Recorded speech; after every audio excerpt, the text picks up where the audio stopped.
सभी मेहमानों का बहुत बहुत स्वागत है। मैं शुरुआत एसएन सिंह जी आप ही से कर लेता हूं। सर बहुत सिंपल सा सवाल है कि आप कह रहे हैं कि इको फ्रेंडली हो जाए भाई, आपके नीतीश राणे कह रहे हैं इको फ्रेंडली बकरीद बना लीजिए, नंद किशोर गुर्जर कह रहे हैं इको फ्रेंडली केक काट कर आप बकरीद बना लीजिए, लेकिन वो तो कह रहे हैं कि ये इस्लाम का अभिन्न अंग है, शरीयत से इतर 1 इंच भी कुछ बर्दाश्त नहीं किया जाएगा। तो आप जो ये बात कह रहे हैं ये किस बिना पर कह रहे हैं? वो क्या अपने धर्म और शरीयत से इतर हटकर कुछ करें क्या? देखिए, दो चीजों को देखिए। अभी हमारे मुख्यमंत्री जी ने कहा कि आस्था का सम्मान है, लेकिन उपद्रव किसी तरह से बर्दाश्त नहीं। और दूसरी चीज आप देखेंगे कि देश संविधान से चल रहा है, शरिया से नहीं है। दोनों चीज जायज है, दोनों चीजों पे आज बहस होनी चाहिए।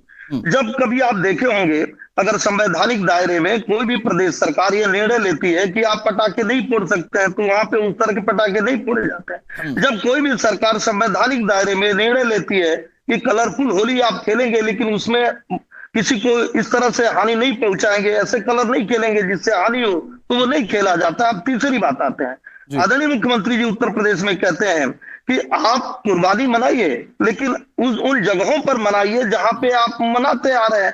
सार्वजनिक जगहों पे मुंबई का एक विवाद पिछली बार का बताऊंगा।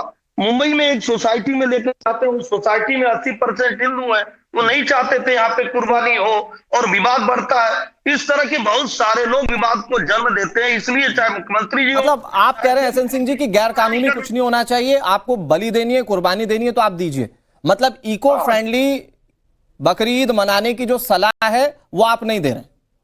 अनुराग जी, मैंने दोनों चीज स्पष्टता से कहा। हमने कहा देश संविधान से चल रहा है, शरिया से नहीं चल रहा है। जो लोग ये कह रहे हैं कि 1600 साल पहले संविधान लिखा गया, उनके मुंह पे तमाचा मारते हुए जरूर बताइए कि ये संविधान बाबा साहब ने 1950 में लिखा और उस संविधान को मानना होगा। हमारे मुख्यमंत्री जी, हमारे कोई भी नेता जो कह रहे हैं वो अपनी राय दे रहे हैं और वो बात कह रहे हैं। और संवैधानिक दायरे में अगर नियम बनता है तो आप हिंदुओं के लिए भी बनता है कि मैं कह रहा हूं आप दो बातों पर बात मत कीजिए, सिर्फ एक बात पर जवाब दीजिए। इको फ्रेंडली बकरीद की कल्पना कैसे कर रहे हैं आप? वो कह रहे हैं हमारे इस्लाम का या हमारे धर्म का अभिन्न अंग है बलि देना। देखिए, अगर आप पूछेंगे इसको, हालांकि दूसरे के धर्म पे हम लोग टिप्पणी नहीं करते और कोई भी आप ही के नेता सर नंद किशोर गुर्जर कह रहे हैं, आप ही के नेता नीतीश राणे महाराष्ट्र में कह रहे हैं।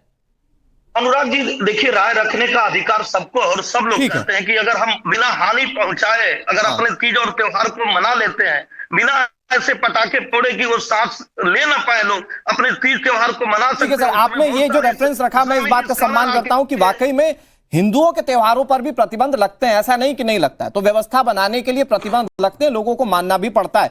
लेकिन तारिक अहमद लारी साहब, ये देश बाबा साहेब भीमराव अंबेडकर के संविधान को मानेगा या फिर 14 साल पुराने वाले शरिया के संविधान को मानेगा? लारी साहब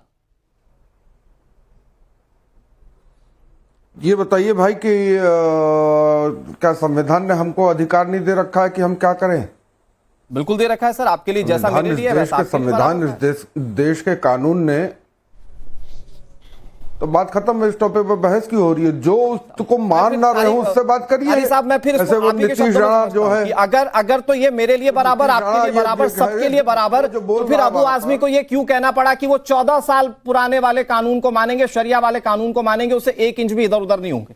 अगर सबके लिए बाबा साहेब का कानून बराबर है, संविधान बराबर है, तो उन्होंने क्यों कहा 14 साल पुराने कानून वाली बात? उन्होंने साथ में यह भी कहा था कि हमको यह अधिकार दिया गया है इस देश के कानून से। ये भी साथ में बोलिए ना, अधूरी बात क्यों बोल रहे हैं?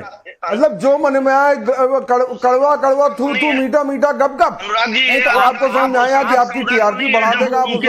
आप भी तो मीठा मीठा खा के कड़वा थूकी दे रहे हैं ना सर। बंद करो यार। 1400 साल पुराने कानून पर, शरिया के कानून पर आप भी कहां बोल रहे हैं? कौन सा मीठा? आपका भी तो सिलेक्टिविज्म है।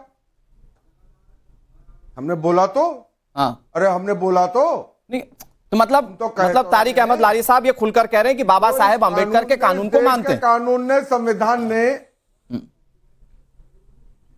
जो इस देश के कानून ने हमको, संविधान ने हमको अधिकार दिए हैं, उन अधिकार को प्रैक्टिस करने के लिए हमें खुली छूट है। सर तो वो संवैधानिक दायरा तो सरकार का भी है। हमें अपने व्यवस्था बनाने के लिए, प्रशासनिक तमाम क्रियाकलापों को चलाने के लिए सरकार के पास भी अपने अधिकार हैं, और उन्हीं के अधिकारों के क्षेत्र में सरकार इस तरह के प्रतिबंध लगा रही है जिससे कि व्यवस्था बनी रहे।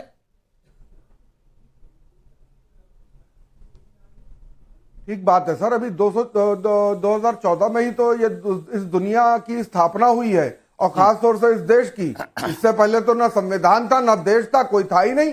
जंगल में रहते थे, कोई कानून का पालन करता नहीं था, जो मन में आता था वो सब करते थे। अभी तो कानून लागू हुआ है, नए नए कानून बने हैं। अभी पहली बार तो संविधान बना है 2014 में, वो क्या नाम है, हाफ पैंट के लोगों का। बिल्कुल पहली बार संविधान बन गया है।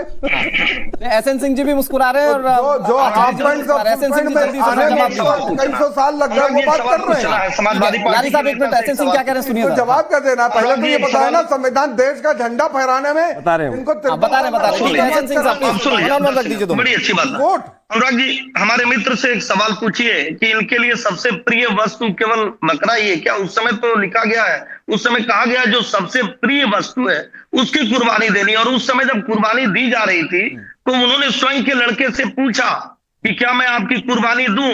अगर वो हाँ किए, उन्होंने कहा हाँ दे सकते हैं, अल्लाह के लिए हम समर्पित है, तब कुर्बानी दी। एक बात। दूसरी बात मैं कहूंगा, ये 1400 साल पुराना वाला कानून मान रहे हैं कि बाबा साहब का कानून मान रहे हैं? अगर बाबा साहब का कानून मान रहे हैं तो लारी साहब जरूर बताएंगे। अभी इंस्टीट्यूशन को बाबा साहब ने पावर दे रखा है, सक्षम कर रखा है कि वो अपने प्रदेश लेकिन मुझे लगता है बात चौतरफा होनी चाहिए। वो कह रहे हैं कि धार्मिक आजादी उनके पास भी उसी संविधान में। ये धार्मिक आजादी नहीं है कि आप होली दिवाली दशहरा मनाइए, उसमें जब प्रतिबंध लग जाता है तो ये मुस्लिम स्कॉलर कहते हैं। लाली साहब बहुत जल्दी से सर छोटा सा रिएक्शन, उसके बाद दूसरे मेहमानों के पास जाऊंगा। लाली साहब, अगर संविधान की बात कह रहे हैं, बाबा साहब के संविधान को मानने की बात कह रहे हैं, तो उसमें दूसरे धर्मों के भावनाओं को भी समझना होगा। और कई धर्मगुरु जो हिंदू धर्मगुरु के हैं वो ये साफ कह रहे हैं कि आपको इस बात का ध्यान रखना होगा कि जिससे लोगों की धार्मिक भावनाएं आहत हो रही हैं, ऐसे पशुओं को ना काटा जाए। लाली साहब ठीक है। अब ये कह रहे हैं कि जिससे लोगों के धार्मिक भावनाएं आहत हो रही है वो चीज ना किया जाए। तो क्या सिर्फ इन्हीं की धार्मिक भावनाएं, हमारी धार्मिक भावनाएं नहीं है? जिसके मुंह में जो आता है वो मोहम्मद साहब के लिए और हमारे नबी और सबके लिए बोल देता है, वो हमारी भावनाएं आहत नहीं होती हैं। मस्जिद के सामने खड़े होकर डीजे बजा के तेरी माँ का गाना लगा कर गालियां बककर डिबेट को संचालित कर रहा हूं, मैं इसकी जिम्मेदारी लेता हूं। यहां पर किसी के भगवान के बारे में कोई भी अपशब्द इस्तेमाल नहीं करें। नहीं, बिल्कुल नहीं करेगा। वही मैं कह रहा हूं, आपकी धार्मिक भावनाएं हमारी धार्मिक भावनाएं नहीं है। अच्छा, कब विक्रमादित्य जी जवाब दीजिए। आप तो कह रहे हैं कि जानवर मत काटिए, वो कह रहे हैं कि हमारी धार्मिक भावनाएं जुड़ी हुई जानवर काटने। बहुत जरूरी बात है। अच्छा लाली साहब जल्दी कंप्लीट कीजिए, लाली साहब जल्दी कंप्लीट कीजिए। जरूरी बात आखिरी, हाँ जल्दी सर, जल्दी एक जरूरी बात। हाँ सर जल्दी। बेटे की कुर्बानी की, वो इन्होंने कहा कि बेटे की कुर्बानी की थी, तो अगर वो बेटे की कुर्बानी और बेटे की बॉडी वहां पड़ी होती ना, तो आज मुसलमान वो ही कर रहा था। इसीलिए ऊपर वाले ने बेटा हटा के वहां दुम्बा रख दिया था। बकरा तो नहीं रखा था, बात किया करिए, बकरा तो नहीं रखा था, गाय